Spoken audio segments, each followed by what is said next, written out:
What's up, everybody, and welcome into the Liquid Trucking Podcast. Thank you so much for being here today. I am Marcus, of course, joined by my co-host, Amanda, and we got an awesome episode for everybody today, Amanda. I want to just, real quick, homework, podcast.liquidtrucking.com. That's the end of it. We don't have any time. This interview that we just got done doing the interview, and wow, did it go long. Not for any bad reason, though, Amanda. This was an awesome conversation. It was a good time. Everyone's going to have a good time listening along, so let's go. Yeah, absolutely. I won't do much to set it up. What I will tell you is we had originally planned for this podcast to be two segments. In one segment, we were going to preview the World Cup. It's just around the corner. Group stage is going to start in June. Of course, the U.S. men's national team is in the World Cup. We got 48 squads out there, and we got a couple of drivers that want to come on and talk about it. Some drivers that are actually pretty intimately connected to the World Cup, believe it or not. And also, Jason Eisenman brought up in a meeting here a couple weeks back, hey, movies filmed in your hometown, that would be cool. So we decided since, hey, we haven't talked a lot of soccer on the podcast, Amanda, maybe we won't get a lot of people that want to come talk soccer, so we'll add a second segment to this episode. Well, it turns out that we had less people that wanted to talk about movies filmed in their hometown than we did that wanted to talk about the World Cup. Crazy. So we smashed this segment together. It is a grab bag of the two things. But it was really cool because I learned something. I'll tell you right now, you are not going to believe the quality of movies that have come out of the hometowns that the five of us, Amanda, myself, and our three drivers have grown up in. And it's just kind of a cool variety show today, Amanda, is what I would say. I'm still learning things right now, and we're not even talking. So that's how exciting it is. That's how that's how much info we dished out. But seriously, though, I am still learning things because now I'm continuing to Google. You know, Right. this is get ready to go down what do they call it? A wormhole, a rabbit hole, one or the other. You're going to go down a hole of Googling things after you hear some of this stuff. You're going to be looking up your hometown. You're going to be looking up soccer teams, all of it. Absolutely. Absolutely. Well, without further ado, let's welcome our drivers in here because, as I said, this one runs long. You're not going to get a long, drawn-out, flappy intro from me today, and I definitely won't be doing a lot of chin wagging in the outro. Let's bring our drivers in and talk some World Cup soccer and some local movies. Welcome to the gold standard of podcasts for the gold standard of drivers. This is the Liquid Trucking Podcast with your host, Marcus Bridges.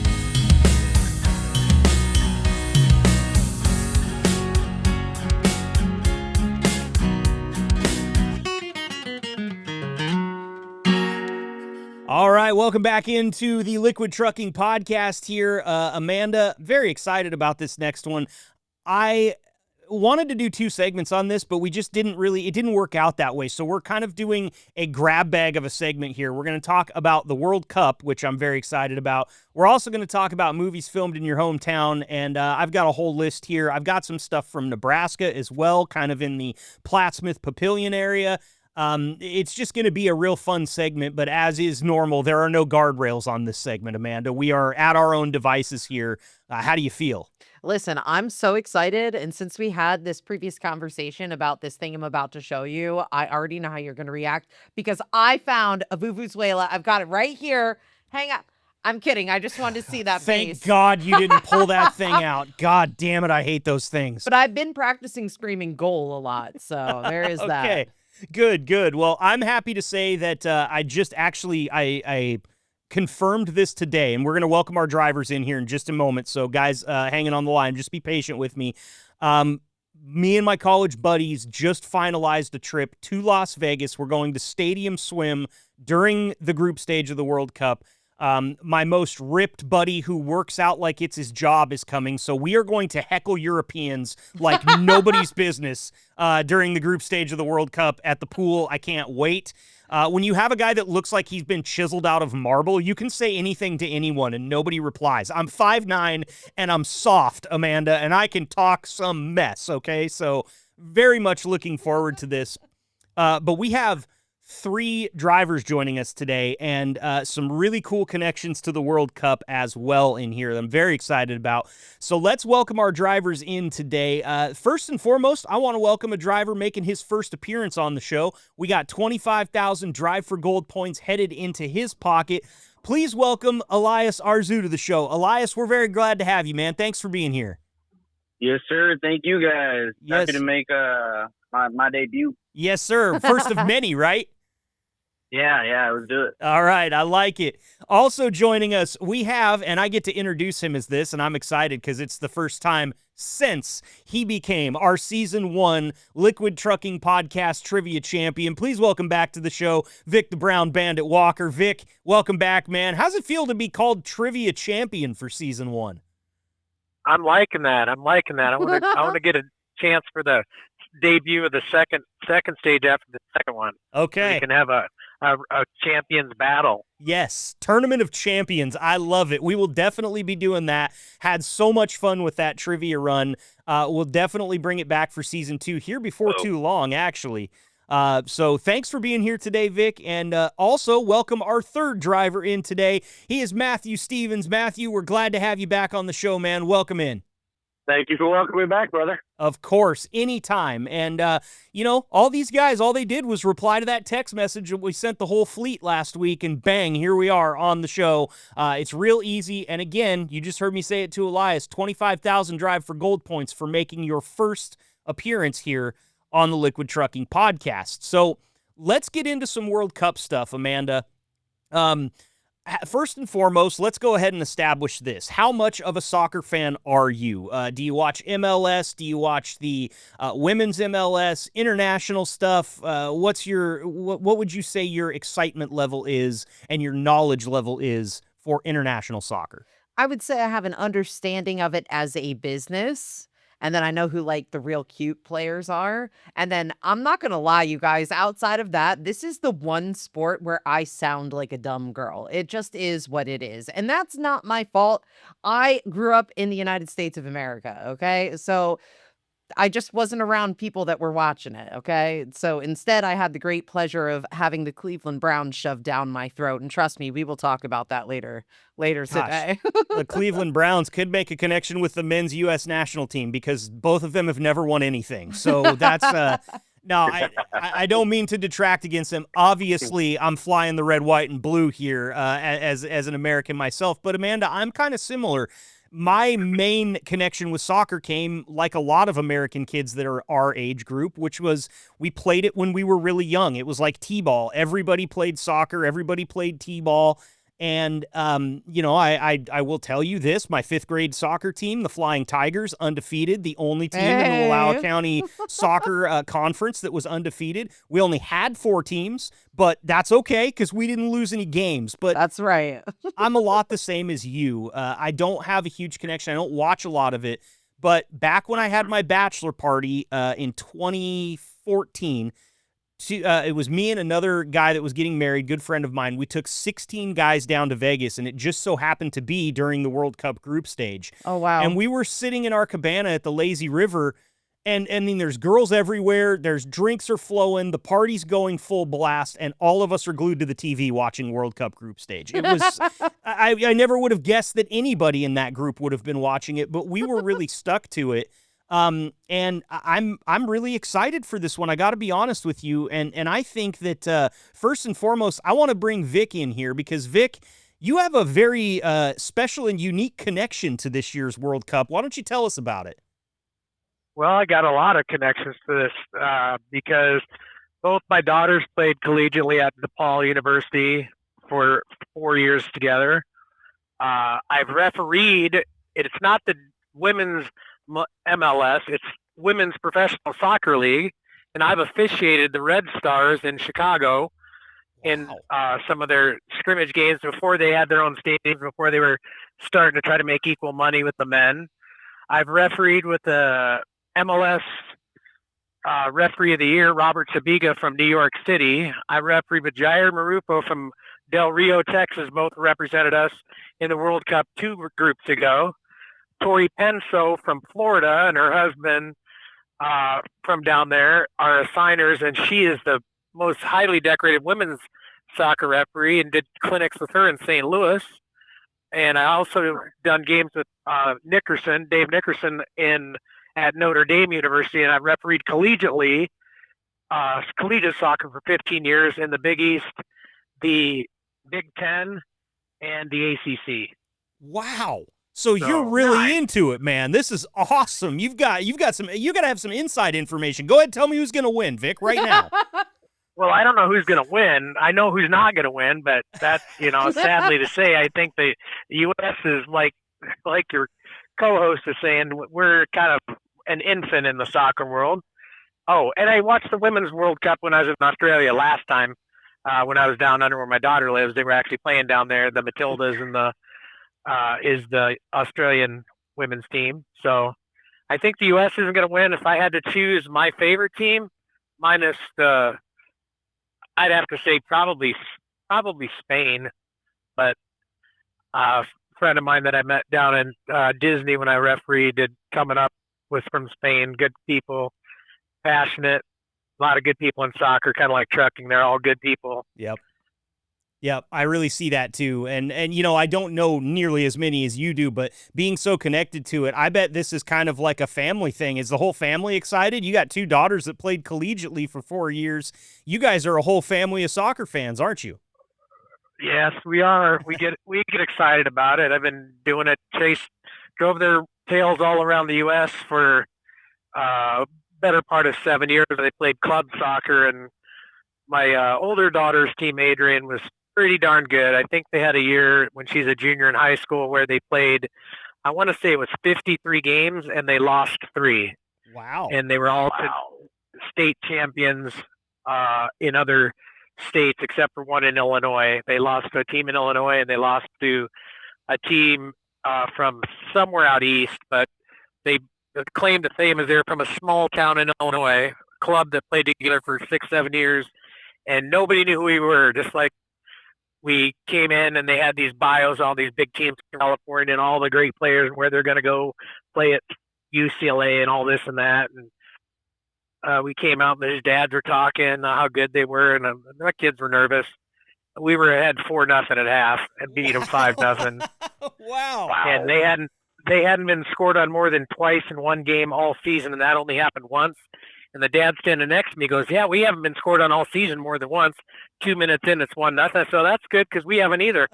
And next thing you know, it's 4-0. The parents are going, I can hear them on the sidelines telling each other, "What in the hell is going on?" That's so cool. It was cool. And they finished second nationally that year at their U16. They played down at Disney too. It's like ESPN has a sports complex for kids. All sports, I don't care, cheerleading, football, basketball, baseball, soccer. They have them on like ESPN TV down there. And I referee down there too. It's quite the ordeal just to go through like 18 million background checks. I felt like to be able to do it. But it's pretty cool. Soccer's way bigger than, if you're not, another thing moving on to how big it's getting. They built a training center that just opened this week down in Atlanta, actually Marietta, Georgia, the Arthur M. Blank Center, where all the U.S. men's or women's soccer teams are going to train. There's 27 age groups from top to bottom for the national team. And it's the amount of money that goes into that. And from the referee side, I see a lot, and it's pretty cool what they're trying to do. Now, if we can just catch up with Europe, we're the only professional sport in the U.S. that is not the best league in the world, in my opinion. Yep. And we're not even in the top 10, I don't think. No, and I feel like the growth is really, it kind of started back with those mid-90s U.S. men's national teams. Landon Donovan, I remember the women's national team with Mia Hamm on it back when I was a kid. That was when soccer really started to, I think, become visible in the United States. And here we are about 30 years later, and we're still making strides. I think, Vic, that just kind of goes to show how deeply rooted and well-established soccer is every place else in the world besides the United States. Well, they tried to get us on the map when Randy Chastain ripped her shirt off and got a yellow card for showing her top. Her sister-in-law was my daughter's college coach, Randy Chastain at DePaul. So did she also there too? Did she also have a habit of ripping her shirt off when the team did good, or? I don't think they didn't do that, but that was like a big no-no. I remember that. I remember being men really can rip mad their shirt off, about and so she did this what the women did. Yeah. They need to chill out. She had her bra on, though. It's not like she Yeah. was fully topless. I think that they should be allowed to do that. If they still have something on, I was mad that she got in trouble for that. And it's funny because I'm talking about, like, I have no connection to soccer. My first child is named Mia, and part of that is because of Mia Hamm. There you go. So, There you go. Well, it's funny the way that celebrations like that, because that was the thing in my school, is that like a couple of the girls really liked him, and of course they wanted to rip their shirts off and be just in their sports bras when they did something. For us men, guys, I should say boys, which we clearly were, it was Terrell Owens. We just packed around Sharpies and autographed everything, and we didn't sign our own names. We signed Terrell Owens' name because that's what the joke was. I signed symbols in the band room. I signed the fieldhouse football with a football fieldhouse wall. I mean, we signed like if you left your undershirt or like your socks or something in the football locker room, Terrell Owens with the Sharpie all over it. So I get it, right? That stuff is impactful for kids, and we remember it. It's something that, that wasn't Terrell Owens didn't even play for the 49ers anymore when he did that. That was a Cowboys thing, if I'm not mistaken, but it's one of those things. It's iconic. You remember it, and it sort of cements that period in time. And Vic, real quick, before I get over to Elias here and talk to him a little bit, since you've been around soccer for so long and you've been so intimately involved, what has that 30 years looked like from your standpoint, from the Landon Donovan, Mia Hamm, Brandy Chastain days until now? Do you see serious growth in United States soccer from start to finish age groups? It's grown exponentially. I played soccer from the age of 4 when I started in Nebraska, and they were talking about having travel teams and this and that, going to different states to play. And my dad was like, "Are you out of your mind? I'm not paying for that." And then full circle, when my kids grew up in Chicago, it was like a semi-pro team. They played 16 tournaments that they had to fly to. Wow. Oh my gosh. In 1 year. That is in 1 year. crazy. That's so cool though, because that means it's growing. You're like, what do you think? Are we 20 years from a World Cup title in the United States? Are we 10 years? How realistic do you feel like it really is, Vic, moving forward? For the men, when the men start training like the women train, instead of the women trying to catch up and do what the men do, the women have had success. Now, I won't turn the conversation to something other than soccer, but they need to be quiet about everything but soccer and just play soccer. They're losing their support trying to use a platform for what it's not. But the men, I don't know. It might be another 50 yet. I don't know. That sounds like it. I guess until somebody fields a football team in another country, I'm sure it's probably going to be 50 years from that date, right? Because that's when you're going to feel like, hey, you're stepping on our turf. Now we're going to start really working hard on your turf, right? That's kind of an American mindset there, right? Don't tread on me, all that stuff. I 100%. When the money starts catching up and the athletes can make what they do in the U.S. soccer market like they do in the football and baseball market, that's when you'll see a tide change, because the kids are going to want to do it, because there's plenty of talented players like Nadekam Su that played for the Detroit Lions. He was a heck of a soccer player in his day, but quit because of the money. Yep. And that guy is like 6'5" and like 350. Imagine him running around the soccer field. He's an Oregon high school product as well. In fact, those of us down here at the University of Oregon were very upset and jaded when he chose to go to Nebraska over playing in a hometown stadium. So, yeah, and Ndamukong Suh, I've got a 6'5" bone to pick with you, my friend. I'm terrified of that man. Please don't come close to me. All right, so let's get over to Elias here, making his first appearance on the show. Elias, you jumped in when I texted you, and you said, I want to talk about soccer. Did you play? Are you excited for the World Cup? Talk to me a little bit about your history with soccer and how it's touched you in your life. Okay. Yeah, I've played soccer my whole life. My dad was a coach. He coached academy kids. He coached one of my high school teams. I also did some refereeing like Vic, but it wasn't that high of a level. It was just like competitive, like kids under 16 years old, because I was younger. So I was just about their age, reffing games. Like whenever I didn't have any games, I'd ref. I played in high school, played for Owasso High School. varsity, and let's see what else. Yeah, it's pretty much it, man. I think it's going to be a good World Cup, and I don't think any of the North American teams are going to do anything, to be honest with you. You don't think so? Not even El Tre, huh? You don't think No. Mexico's got a shot playing at home? No, if anybody, it'll be Canada. Okay, that's interesting Yeah. because, I did a little bit of research on some of the teams that I don't know as much about, and Canada actually came up in my research, and what my research called it was Canada's kind of like that choice. They're like the ragtag kind of sneaky fun, like young, athletic, and fearless team where they could catch a hot streak and actually you make a deep run. Is that kind of how you feel?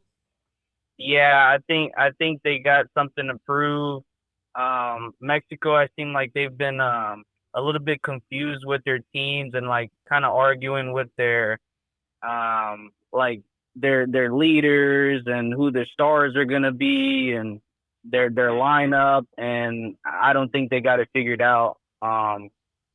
So I think it'll be interesting. So I sort of noticed that the last time I saw the U.S. men's national team and Mexico play a friendly. I feel like it's been a little while ago, but if I'm not mistaken, the U.S. either won that game or they played it to a draw, but it was kind of unexpected. It was like, what the heck happened to Mexico was the feeling Right. coming out of that game. Do you remember that? no, I do not remember that, but I know both teams haven't been on fire. Yeah. I think Mexico's last game, one of Mexico's last games, I don't remember who they played, but I know they took a big loss. I think it was like 4-goal loss. I don't remember, but it's been like a couple months. But yeah, I don't think they're gonna do too good. I'm kind of rooting for France and maybe Argentina. We'll see. Boy, back-to-back would be really cool, Amanda. Nobody has won back-to-back World Cups since Brazil in 1962. So if Argentina was able to pull it off again, it would be quite the feat. And also, something I think is really cool about this World Cup, or maybe not cool, depending on which side of the fence you stand on. Elias, I'll check with you here in a second. But we're going up from 32 teams to 48 teams qualifying for this World Cup. That is a massive jump, and that kind of invites chaos into the group stage at the very least. France, Elias, you talked about that, man. Do you think that maybe, France is one of those teams that's got elite people probably 2 or 3 deep all the way through the squad? Do you think that with 48 teams up from 32 that kind of ticks away at France's chances or any of the rest of the teams that are favorites? Like Vic was saying, Spain, they're the betting favorite.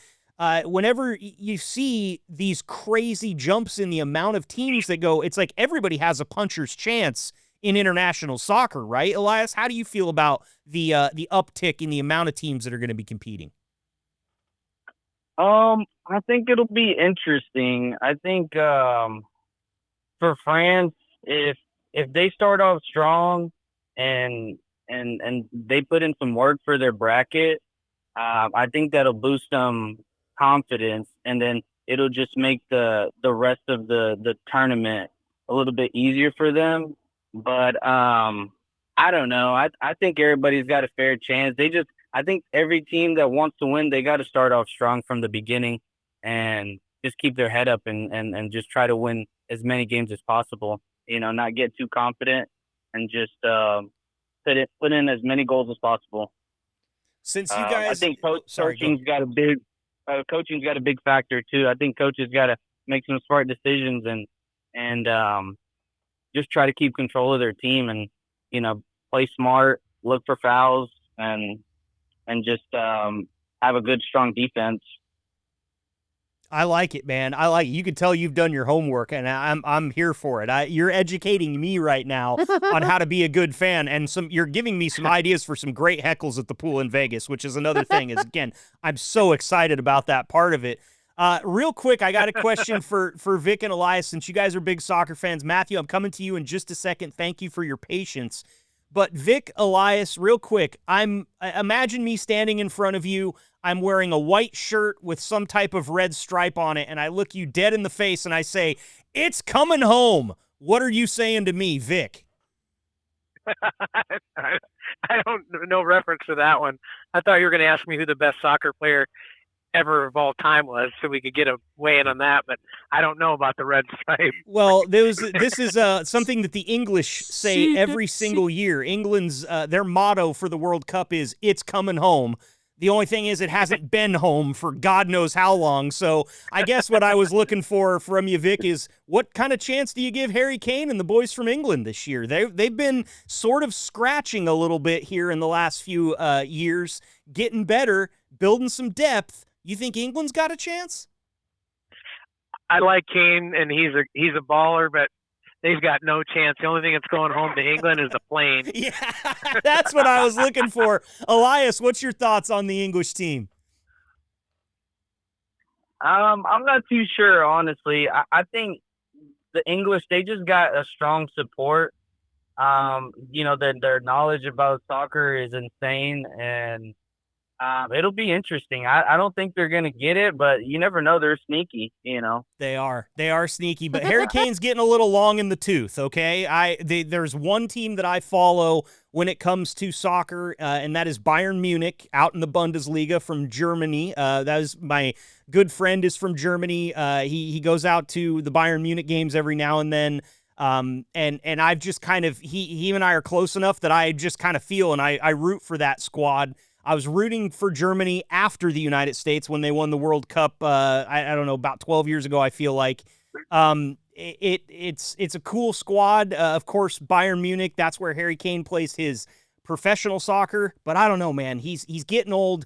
And I just, to be honest with you again, I say I'm going to heckle Europeans. I will heckle the hell out of an Englishman, too. Don't put it past me. If you're going to be at the pool yelling, "It's coming home," I've got some thoughts. But Matthew, you've been very, very patient over there, man. Thank you so much. I know you didn't come here necessarily first and foremost to talk about World Cup soccer, but I want to get your take on it, man. Are you red, white, and blue all the way through? Are you rooting for another country here? What's your take on the World Cup this year, Matthew? Well, I'm not the biggest soccer fan in the world. I never played soccer. It wasn't offered anywhere around where I grew up at. So, a few years ago, my aunt and uncle had a foreign exchange student from Chile.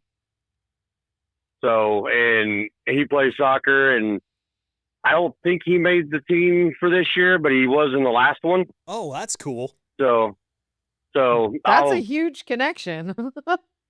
I will cheer for Matias and the Chile team. That's very cool, man. I like that. It's always good to have a connection like that. And, far be it from me to get all welled up with national pride on this show. You guys have never seen that happen before. But, it is kind of fun when you come from a place like the United States and you know that really what you're hoping for is that puncher's chance, kind of a miracle here. I do say that, like, as the group stage goes on and you watch these games from these teams that you've never seen before or only seen a couple of times, you start to develop soft spots for them, kind of like the German team all those years back when they won it.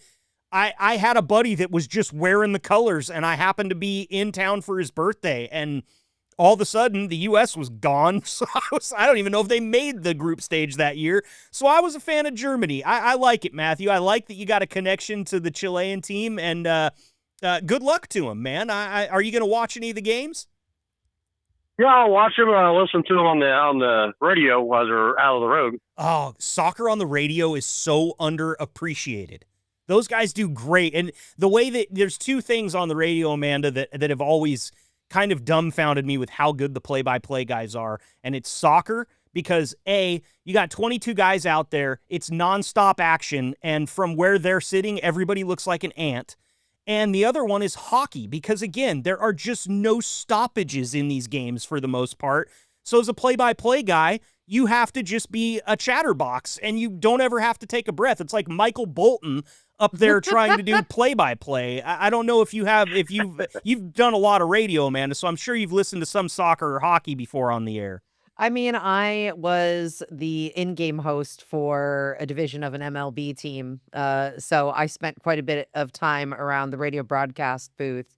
And I think baseball is my favorite sport to listen to on the radio because it's a little bit different now, pitch clock and all that. Games are a little bit shorter than they used to be, but the fact that baseball is so long, it's almost like a companion that you can have with you for several hours. So I love listening to baseball on the radio, definitely. I do too, especially if John Smoltz has got a couple of whiskeys in him. That's when it really starts to get good, talking about throwing that high cheddar back in the Kirby Puckett days. But, I'm excited for this. I'm super glad you guys came on to talk a little bit about soccer. I want to do kind of a mini final thoughts segment just to sort of sum up everybody's thoughts here before we sort of transition over into talking about movies made in your hometown. So Vic, I'll go to you first. You already told me you thought Spain was going to win it. You got any bold predictions for the World Cup? Anything that you're hoping to see here before we move on to talk about movies? No bold predictions, but if the U.S. wins one game, I'll say that was a victory for us. Okay. I want to see Pulisic, our top player, come back, Pulisic, and see him do some damage and be healthy. Those guys are fit like nobody's business. I ran 5 to 6 miles a game myself, and those players do way more than that. So it'll be interesting to see if he can pull it off on the international stage coming back. Hopefully he gets to get some quality minutes out there, and he's not injured this year. Yes, sir. Now, when you're saying win one game, are you talking about group stage, or are you talking about win one game in the bracket stage? Win one game in the bracket stage, make it out of pool play, and win one bracket game. Gotcha. God, my heart sunk when you said win one game, and I thought if he's talking group stage, I might not get to do as much heckling as I thought I was going to at the pool. You might put a heckle with a different jersey on. Yes. You'll have to bring an entourage and figure out who's winning and grab their jersey and just throw it on. There you go. Elias, real quick for you, man, any bold predictions? You already said you kind of like France in this one, also Argentina. Any bold predictions, anything you're hoping to see at this World Cup before we move on? Man, I'm not too sure. I think France is gonna be up there. I think they got a strong team. But so like a bold prediction, I'm thinking possibly like Jamaica might surprise people. They got an interesting team. Those guys are super athletic, and they're kind of unpredictable. Like their style is just a little funky, a lot of wild crosses and passes and stuff like that. But I watched Jamaica play last year, and they surprised me, man. And it's going to be interesting watching them play. So yeah, maybe Jamaica might surprise people. For sure. Another team that might surprise some people, I've heard Japan looking pretty good this year. Not necessarily a team that you expect, but from what my research is telling me, tactical discipline, great conditioning, a team-first mentality, and the Japanese do not beat themselves. None of those things are surprising to hear about a Japanese team, to be honest with you. That all sounds right down the middle, so could be dangerous. You never know. Morocco is another team that came up in my research that is one that is kind of a dark horse. Of course, they made it to the semifinals back in 2022, so got to remember that. Lots of good teams out there this year. Matthew, real quick for you, man, bold prediction. You going to hit me with Stars and Stripes take home the cup or something like that? Chile. Yeah, I do not have any idea of who's going to win any games in the World Cup. So go USA, right? Yep, go USA. Gotcha. Well, fellas, thank you. That is officially, Amanda, the very first time that we have talked soccer at length on this show.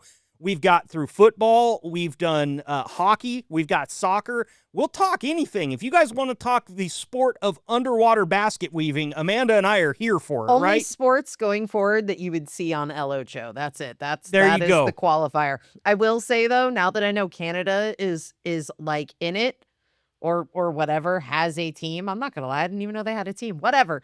I'm thinking about the fact that I know a lot of people, family especially, that are Canadian that played both soccer and hockey. So if Team Canada shows up and they are missing some teeth, I'm voting for them. I'm riding that carpet the whole way to the Magic Kingdom. Like, I think they've got it. Well, I know it might get them a red card, but if they start to lose, they might want to pull somebody's jersey over their head and start throwing some Right? hockey punches. That's It's what a I'm bold, saying. it's a bold move, Cotton. Let's see if it pays off. All right.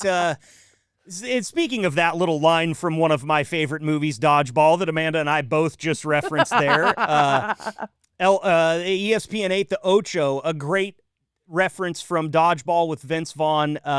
We want to talk movies in our hometown here. And again, we were going to do this in 2 separate segments, but why the hell would we do that? That just puts a break in. It puts more work on Mike. We got 3 drivers here, and I know that they got some movies to talk about. So I want to jump into this. Now, Amanda, I actually want to start with you. Because you're out there in Ohio right now, but you have been well-traveled. You've worked all over the country, as far west as just south of me by a couple of hours out here off of the I-5 corridor. So do you have any that come to mind? Because I'm going to be honest with you, I think a few of the ones that I have from my hometowns are going to surprise you.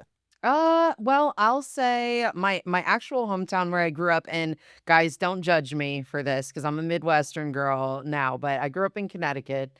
And I know, like I don't know said, anything about Connecticut. I'll be good. honest. Keep it that way. Keep it that way. Anyway, so people always bring up Mystic Pizza with Julia Roberts, and that's not too far from where I grew up, but that's definitely like a tiny bit before my time. Where I live now, I live in a suburb of Cleveland, Ohio.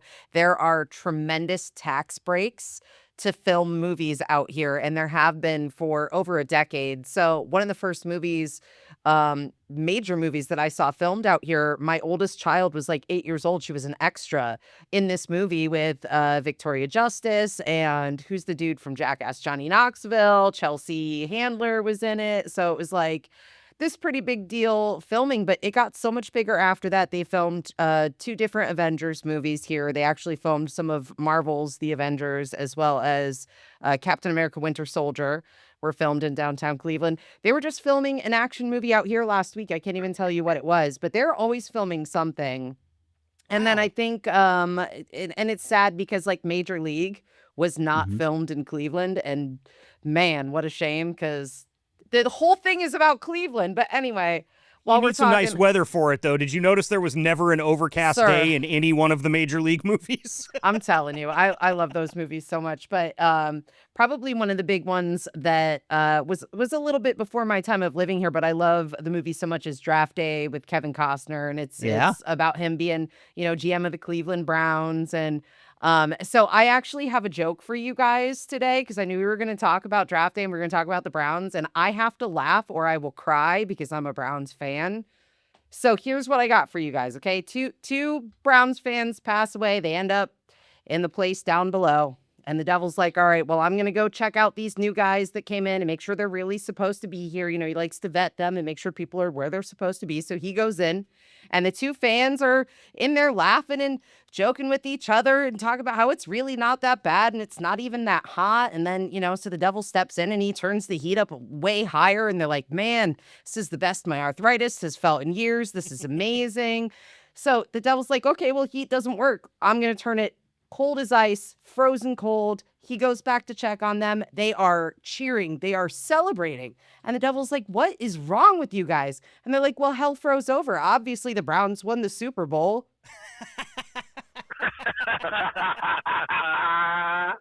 Boy, you're right. You gotta laugh or you'll cry, right? I'm That's just telling being you. a Cleveland fan. Yeah, it's just being a Cleveland fan.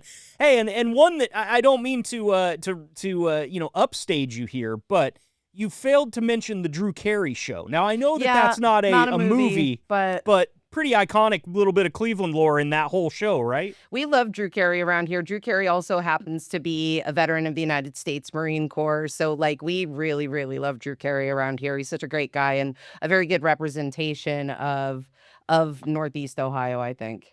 Yeah, absolutely. And that song that was on the Drew Carey Show, Cleveland Which one, Rocks. Moon Over Parma or Cleveland Rocks? 'Cause Cleveland there were Rocks. 2. Yeah, it's Cleveland Rocks. I don't know anything about Parma. He Big represents bull. Price is Right, too. He took That's over right. from Bob Barker. You got to Yes, give he him some did. credit for that. Come on That's now. right. Spay and neuter your pets. Dude, now, I'm telling you, that's what Cleveland's for. We give you game show hosts. You also have Steve Harvey is from Cleveland as well. So Okay. You know, it's name where he name a gets- quarterback that we care about that's from Cleveland. Shut your face right now. You care about them when they're not ours anymore. Okay. I just think about that guy. There's a meme that goes around during football season. It's a guy with a Browns jersey, and it's And a all Tim the Couch names? jersey. Yeah, and he's Oh. got every name of every Crossed starting out and quarterback then crossed out. Oh, it's God, it's horrid. so good. That But jersey listen. exists physically, and it sits in the front of a sports bar in downtown Cleveland. So that jersey actually exists, and they literally keep adding to it. And the quarterback drama that we have right now, we cannot talk Browns. We need to move on. Yeah, we have gotta- to, because we're going to, Amanda and I guys. in football. You guys. You get us going. Yeah. So, okay. Well, let's turn this to Matthew real quick, because Matthew, you wanted to come on and talk movies. So I assume that you've got a couple that were filmed in your hometown or at least somewhere close by. Maybe you were involved in the filming somehow. Talk to me about it a little bit. First off, where are you from originally? Well, I'm from Northwest Missouri, and I lived in a town called Skidmore, Missouri, on the outside of it, growing up for several years. And there was a book about it. There's something that happened back in the early 80s, late 70s, somewhere in that area. But the book and the movie are both called In Broad Daylight. I don't think I'm familiar. What's it about? There was a gentleman in the town, and he was just kind of a town bully.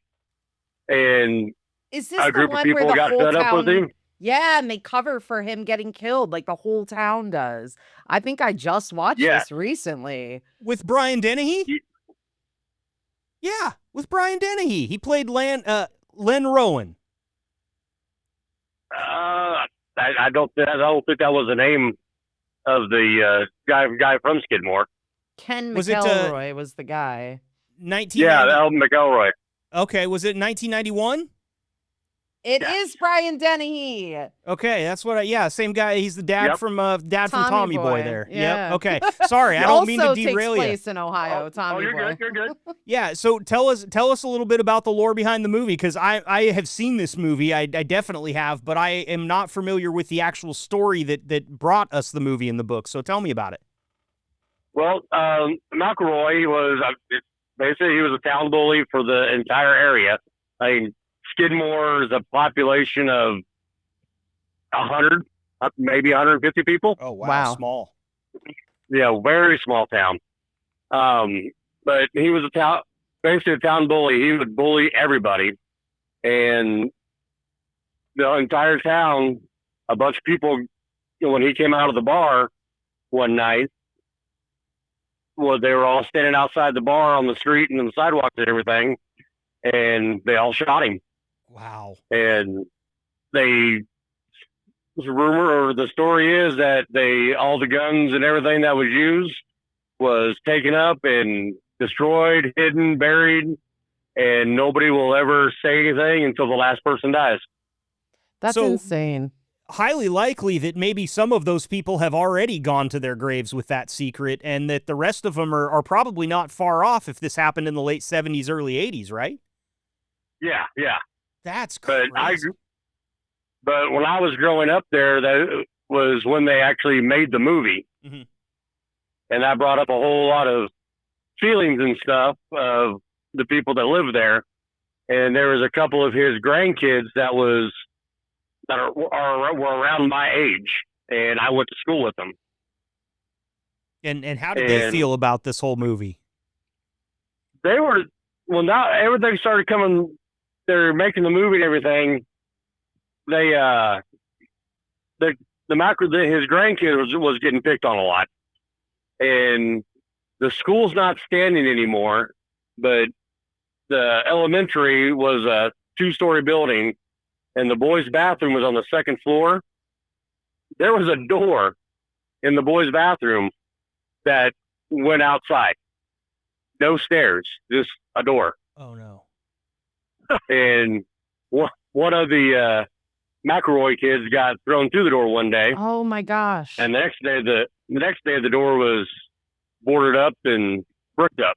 Oh, my gosh. That's crazy. terrible. You never want to see somebody's kids, grandkids, great grandkids suffering from the sins of their grandparents or their fathers or whatever Well, it is. and That's never fair. they've stirred this all back up again. And I'm realizing now I didn't see the Brian Dennehy movie. The reason I know the story, I saw a documentary and they just made it in 2019. So who knows? I mean, when it's going to end. I mean, it's a pretty incredible story, though, if you think about it. I wouldn't be surprised if we see more docs and things like that. But we never think about the fact that their family members are still around. When the Jeffrey Dahmer movie came out, Jeffrey Dahmer's hometown is one town away from where I live right now. And I was on the radio at the time, and I remember I had made a joke about Jeffrey Dahmer, and somebody called the radio station very upset, like, hey, listen, the first victim, was here. And was hitchhiking on the way to a concert, and he was hitchhiking because his ride bailed. Well, the guy who was supposed to give him a ride is who called us.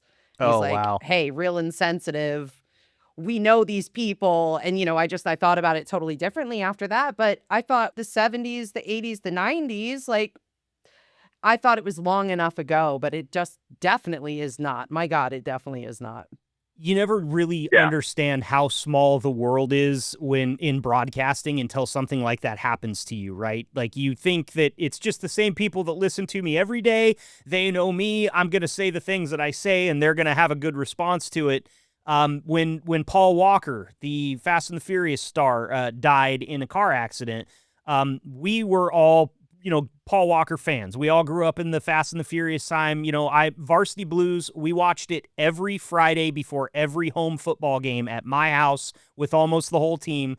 I've always been a Paul Walker fan, and we were being sensitive, Amanda, which is one of the things that we never did on our show. It just so happened that day we were very sensitive, and it was a sad story, and we couldn't believe it. We went off the air, and the phone rang, and it was Paul Walker's immediate family, like mother, father, and siblings, and they lived in, I think it was like Roseburg, Oregon or something like that. Like, yeah, and they were listening live, and they called us and said, hey, we appreciate you guys not making jokes. We know what your show's all about. Like, they were really nice to us about it, and you talk about getting hit right in the middle of the chest, because if those people were in the room and you knew they were there, you would fall all over yourself to make sure that you didn't offend them. But sometimes when there's a microphone and a computer screen in front of you, there's a little bit of a disconnect, and those things can really stop you dead in your tracks, Amanda. I'm sorry that happened to you, but I also am glad that person was willing to speak up and say, hey, this is a thing, because it changed your thought process on it, right? Oh, for sure. And the good thing is cannibal jokes can work for anybody. So I just there you go. saved it. There you go. Well, Vic, Elias, I'm wondering, I know you guys came on here to talk about soccer, but I want to give you a chance. You got anything for us here? Elias, I'll go to you first. Any movies that were filmed in your hometown or anything like that you saw growing up or anything? Well, growing up, like one of the older movies is The Outsiders. I'm from Tulsa, Oklahoma. Ah, yeah. The Outsiders. Love that movie. I Very remember cool. watching it when I was younger, but I guess it's like a famous movie, but it doesn't really like interest me that much, just because I was born 2000, so it kind of seems like an older movie, so it's just like old and faded. But apparently that's a famous movie, that a lot of people know. I watched one with Leonardo DiCaprio that they filmed not too long ago. I think it was like the Killers of the Flower Moon. Yeah, yep. That was out there in Oklahoma too, right? That was a long movie. I actually went to go watch it, and it was like 3 hours long. I fell asleep, woke up, and I fell asleep again, and the movie was still on. Yeah. Honestly, it was not a good movie, but it had some very touching moments, like, because the Indians back in the day, they were getting like taken advantage of. Oh yeah. And they were dying because of health issues and stuff like that. But I fell asleep twice, and then the movie was still going on. Well, Listen, I got to be honest. In the theater or at home? In the theater, yeah. No, Elias, no. Yeah, because I think it was like the late Native American music. They play the flute and stuff like that, and they'd have like I don't know, just like a just like a silent. It'd be silent for like 5 minutes. They wouldn't say a word in the movie, I get and you. all it'd be would be a flute. So I fell asleep twice. Oh my Well, God. you know what's funny about this to me, Amanda, is that he just told us he was born in 2000, which means he's just a kid to you and me. When you Yes. said that, Elias, Amanda and I both went to AARP.com and requested our submission forms. Okay. Listen, but I have children that are just a hair older than you, but man, Yeah. I wonder, were people looking at you when you woke up? No, everybody else was sleeping too. Yeah, right. I think everybody, yeah. Honestly, I think a lot of people were thinking the same thing. Like, man, this movie is so long and so boring. Because I was expecting more action. I'm thinking Indian, Leonardo. I'm thinking action, but man, it was kind of like sad, depressing movie. I went to the theater. I don't like going to the theater very much anymore. I think like COVID kind of ruined it for me. I got too comfortable at home. Mhm. But I remember going for, and I don't even remember what Star Wars movie. There have been so many Star Wars movies now, but I brought my husband with me and he fell asleep and he was sitting to my left. And I'm telling you, I feel like the burn on the right side of my face. And I look to the right and there's like 3 guys sitting to my right that are just horrified that how could my husband fall asleep during a Star Wars movie? Like, I've never been so embarrassed before. I'm like, I know, right? Seriously. You should have Mhm. just looked over at him and been like, "Don't worry about it. He's a Trekkie." That probably would have gotten him beat up in the theater. So Probably. He tells them live long and prosper as he walks out, Yeah, right? Vic, I'm over to you now. Thanks for that, Elias. Anything that you want to chime in about, Vic? Movies filmed in your hometown or something close to where you are there? Well, I grew up in Papillion that you mentioned, and I know that there's had to have been a movie filmed there, but I don't know of any. I know there was some, but I'm a classic. I'm old school. I'm old. I was born in 1971, so I already have I think I'm in line ahead of you guys at the AARP. But I like the old westerns. Like the most modern western I can think of, Young Guns, is a great show. Yeah. They just don't do that rough and tough and shoot people and spit on their shoes like they used to back in the day. They really don't, man. The last, what I would call a new Western, the last one that I saw that I really enjoyed was 3:10 to Yuma. And that's probably been 15, Love that. 20 years ago by now, right? I think, yeah. Somewhere Probably. in there, but yeah. But Do you yeah, ever you're see, right, Vic. Ballad of Buster Scruggs? It's like a Yes, compilation. it's actually, we're going to talk about the Ballad of Buster Scruggs a little bit because it was filmed in Nebraska, believe it or not. Okay. So it is really? it is one of the home state movies. And I wanted to talk, oh, sorry, go ahead, Vic. Was there anything else that you wanted to say before I move on here? Because I got a list of Nebraska filmed movies. And I've also got a couple from my home state in both the places I've been, but I don't want to cut you off, Vic. No, you're good. I have no other knowledge about any films in Nebraska, so I'm ready to learn some today. Okay, cool. Well, I've lived in basically 2 places my entire life. I was born here in the Eugene Springfield area when I was about 4. We moved out to Northeast Oregon, a little tiny town called Enterprise in the Wallowa Mountains. You've never heard of it. It's beautiful. It's the best kept secret in Oregon. Don't go there. We don't like you. We don't want you. However, some really close ties to a movie that I loved growing up, and I had no idea that this was the case until after I had seen the movie probably 5 times. And it's a movie that, Amanda, you're probably going to know, and some of the other people in our age group, that kind of 40s, late 30s age group, will know and remember from your childhood the movie Homeward Bound. Oh my God! Oh, Shut yeah. up! Homeward I loved Bound that movie. was filmed largely on location in Wallowa County, and that farmhouse that is out there in that movie is still right there, still at the base of the mountain. They have painted it kind of a weird turquoise teal green now. It used to be kind of that soft, more like, grass field green. It's a lot brighter, and it's kind of gaudy now.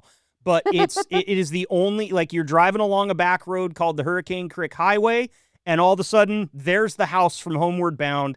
Many of the scenes out in the wild were filmed in the Wallowa-Whitman National Forest and the Eagle Cap Wilderness, which is right out there.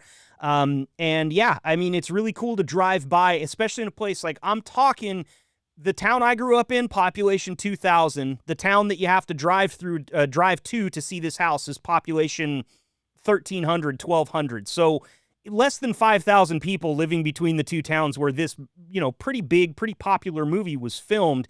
And it's one that's it's about dogs and a cat. So, like, how could I not like it, right? It's such a perfect movie for me. So I got to know, the Homeward Bound house, did they turn it into, like, a tourist destination? Can you go visit the house? It is much like, I shouldn't say much like the Goonies house in Astoria, Oregon, which has its own little bit of lore around it, but it has never been a museum relic. It has never been anything other than the farm owner's house that owned it and leased it out to the filming company. They did all the things there and literally packed up and left, and life just resumed the same way that it went on. It is really kind of the small town thing you would expect for a movie being filmed there, Amanda. Like, we can't turn this into a museum. This is how we make our money. Oh, that's nice. You should see the Christmas Story house. Oh my God. They even have a Christmas Story marathon every year. Like 365 days a year, you can go to the Christmas Story house museum. It is insane. It's super crazy. That's Just crazy. why? That's crazy. Was that movie that good? I mean, come on. It depends on when you watched it, I think, right? Because if you really wanted a BB gun when you watched that movie, that's the best movie you've ever seen. But if you didn't care and you definitely didn't like pink bunnies, that movie kind of sucked. Let's be honest with you. I never licked a frozen flagpole, though, so at least I learned a valuable life lesson. I learned that from Dumb and Dumber with all the rest of my life lessons, okay?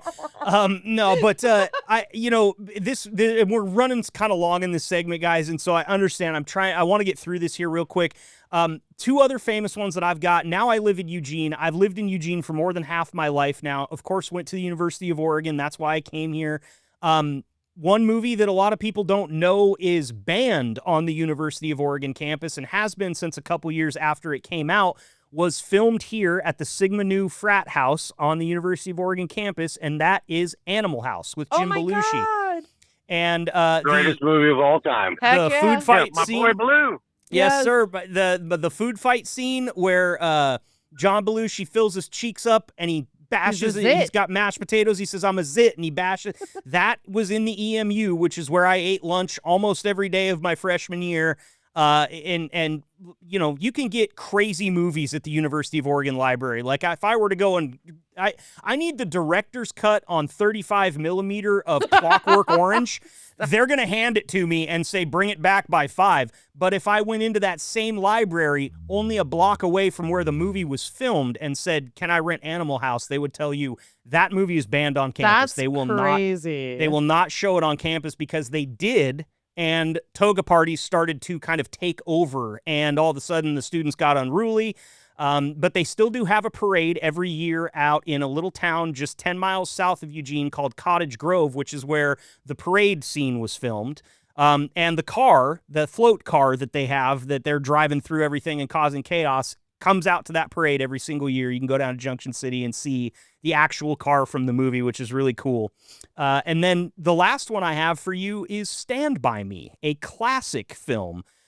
Filmed just down the road in a little town called Brownsville, Oregon. The railroad tracks, all of that stuff, the town from the movie, it's all still there, and it all looks the exact same as it did back then. Brownsville, they have Stand By Me Day out there in Brownsville where they throw big, kind of like the Christmas Story thing. They're really proud of it. But when you go to Brownsville, Oregon, it's like you've stepped back in time. And if you saw Jerry O'Connell as a 12-year-old walking down the railroad tracks, it would not surprise you. So just some cool stuff there. You wouldn't think about Oregon, kind of like you wouldn't think about Cleveland, being one of those places that has a little bit of a rich film history. We don't have a lot of them here, but we do have a few. So it makes me feel good. I've got some Nebraska ones here, but real quick, Amanda, what'd you have for me? I was going to say, clearly you're embarrassed of Hoa Hoa Hoa season, and you don't want to mention Twilight, but a little bit of Twilight film there in Oregon as well. Yeah, well, you're right. I was going to leave that. In fact, I have it here in my research, and it just skipped right past it. But yeah, we do the dark skies and tall trees pretty well out here in Oregon. It rains a lot, so... But let's get to Nebraska real quick before we wrap up, because I know you drivers are excited to hear about it. Of course, a lot of you guys are based out of the Plattsmouth terminal, and maybe you didn't know that right up the road in Papillion, Nebraska, you have some really crazy movies. Going all the way back to 1938, Boys Town.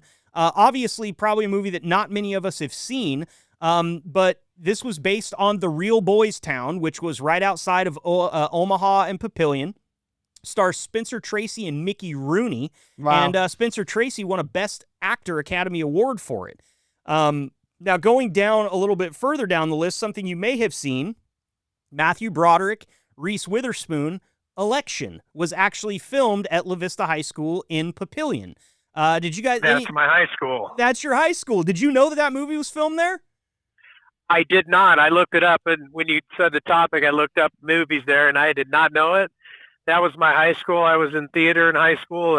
I couldn't act for anything, but I was a behind-the-scenes dummy that did all the painting and putting props and seats and stuff together with the guy that was the whatever they call him that does all the stuff behind the scenes in the clubs. But I had no idea that movie was filmed there. Yep, in my own school. It was. Here's another one with just a heavy hitter about Schmidt. With Jack Nicholson, was filmed in Omaha, and also Nebraska City, I believe, and Lincoln. All three of those get wrapped up in there. Citizen Ruth, 1996. That was directed by Alexander Payne, who directed Election. He is kind of a local hero for you there in Papillion. I don't know if you know that, my Papillion High School graduate, but Anthony Payne, he's your hometown boy there, and he's directed quite a few movies that take place and were filmed in Nebraska. Really? See, I knew I was going to learn something today. Yep. And in fact, my research is calling Alexander Payne Nebraska's secret weapon. Ooh. He also did a black and white movie in 2013 called Nebraska, I believe, starring Will Forte was one of the guys in it. It was kind of a little bit of an art house kind of piece, but good movie. I mean, Will Forte doesn't do anything wrong. Terms of Endearment has a partial tie-in to Omaha, some Nebraska connections and regional filming influence there. But, there's a lot of movies filmed in the Midwest in general. I'm finding out that Cleveland's a huge spot for it. Nebraska has just a laundry list of this thing. It's really cool, man. I'm glad. I got to thank Jason Eisenman for this. This idea all came out of Jason just one day in a meeting going, hey, did you guys know? Actually, we were looking at a picture of a gas station in Papillion, and he said, hey, that gas station was in one of the movies I just mentioned. I think it was Election. And we started talking about it, and it became a podcast topic. That's kind of how we roll around here, Amanda, just whatever shows up.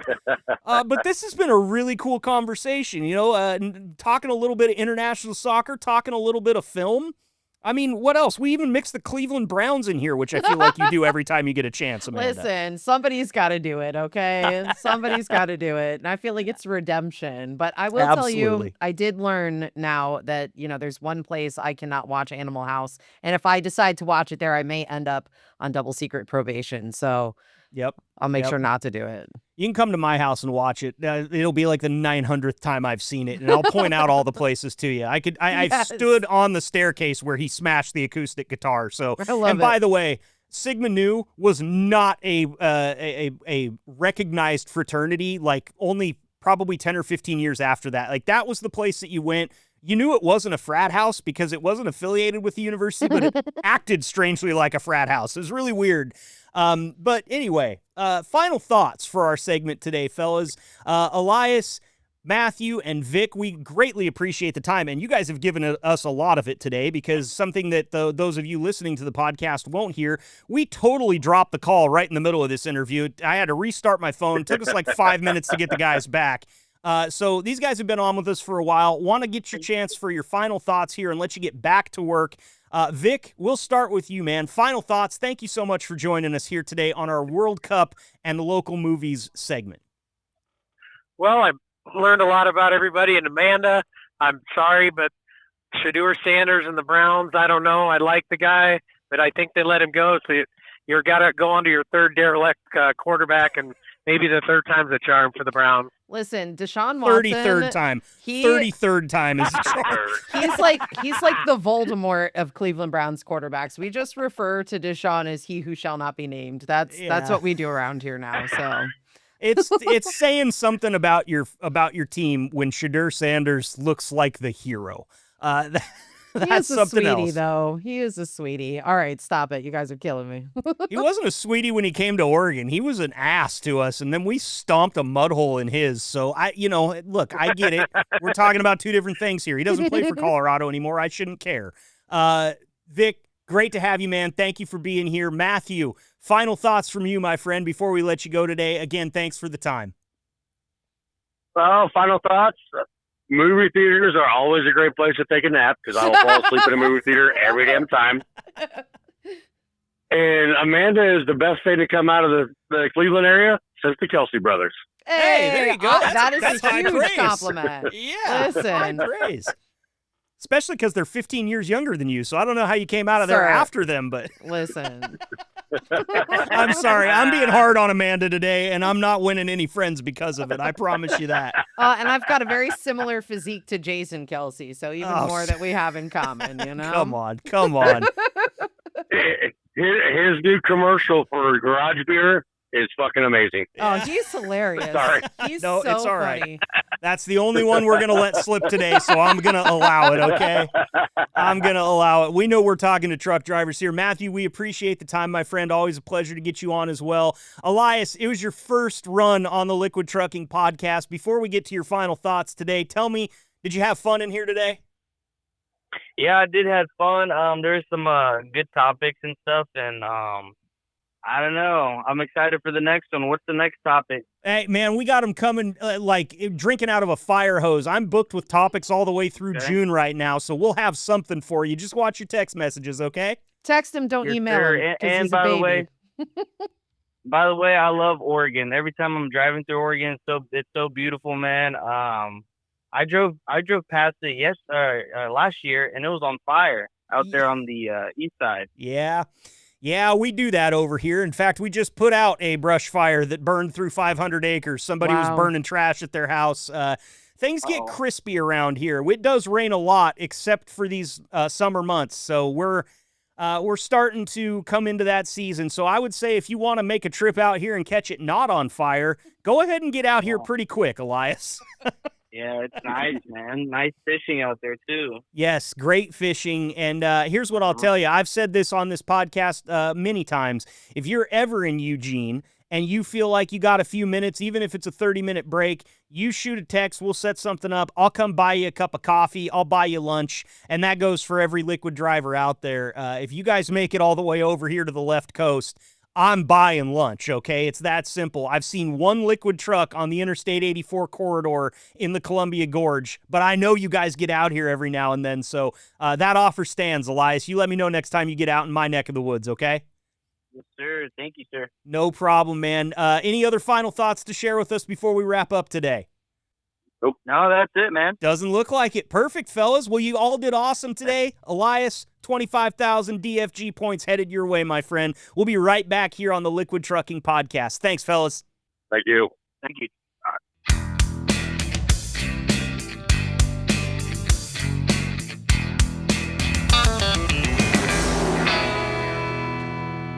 Well, Amanda, I feel like your wormhole and your rabbit hole comment in the intro means even more now that everybody's heard everything we just talked about. I feel like I could watch a week's worth of movies and still not catch up on everything that we just chatted about. Absolutely. And you know what? Because I love you all so much, I have one more joke for you, okay? Are you ready? I am. All right. Knock, knock. Cleveland Browns. No. Oh, I'm sorry. Who's there? Oh, let's try it again. Knock, knock. Who's there? Interrupting soccer fan. Interrupting soccer fan who? Oh, I see. You told me you were practicing your goal chant. That's pretty good.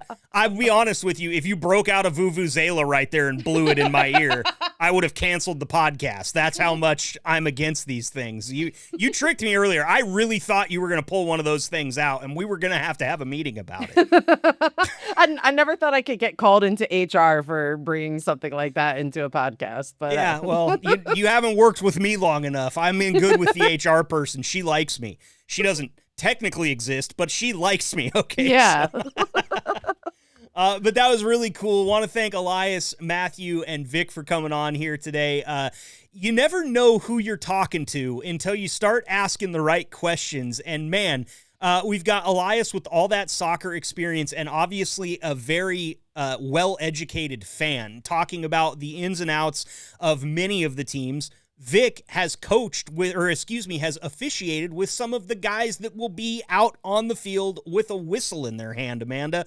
That's big stuff because World Cup officials, maybe one of the most maligned officiating crews ever, because it's not just the United States and the Super Bowl or the United States and the World Series and the umpires.